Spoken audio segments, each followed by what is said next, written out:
Today should have been a day of celebration for the freedom and the emancipation of the Nigerian people. Regrettably, the reverse is the case. We live in a country where quest for riches has darkened our sense of right or wrong. We live in a country where the democratic setting is that of the Machiavellian polity. Niccolo Machiavelli, between 1469 to 1527, he said in one of his quotes that religion and moral had no place in the political arena except insofar they serve political ends. A country where quest for riches has darkened our sense of right or wrong. A country where justice has been battered. A country where everyone is compromised. I won't be coming here to put and shift all the blames to only the leaders. Everyone in Nigeria is responsible for the state where Nigeria has found herself today. So for anything meaningful to be done in this country, it is a collective responsibility of every one of us to want to live right. Where lies our conscience as Christians? Where lies our conscience as Muslims? Where lies our conscience as traditionalists? Where lies our conscience as atheists? We live in a world of total moral decadence, where integrity do no longer strive. Everyone want to cut corner. We have complacency, discriminations, tribalism, nepotism, and corruptions at every strata of the society. Every parastatal in Nigeria today is compromised. So before completely shifting all the blames and problems to our leaders, though they are bad and they are clue of leadership styles and skills to take Nigeria to the next level, but it is important for you and I to also reflect on our lives. As a Nigeria, how have I bettered this country? What are my inputs? What are the things I've done right so as to make Nigeria a great country again?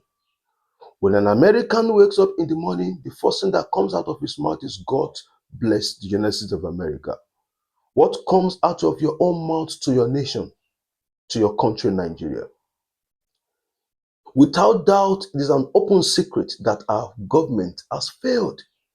Those in leadership they have no clue whatsoever as to what should be done in view to taking this country to the next level. But the time will come in this country whereby we will collectively and unanimously arise to take back our country from those devils, the bedeviled few that are vowed to truncate the effort of the masses. Compromise everywhere.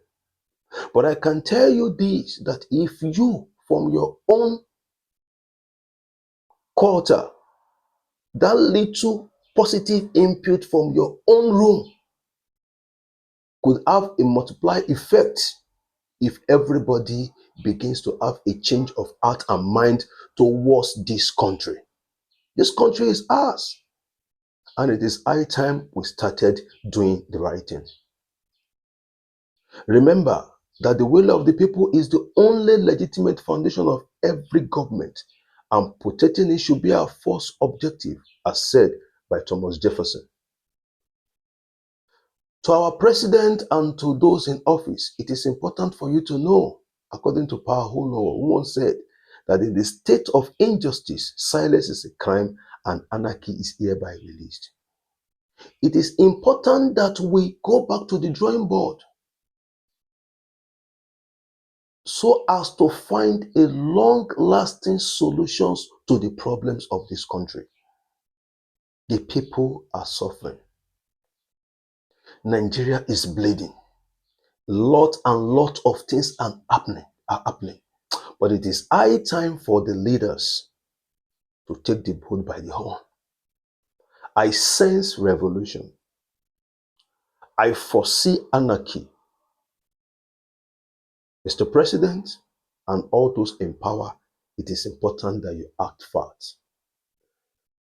Remember, the Bible says in the book of Amos, chapter 5, verse 24, and judgment.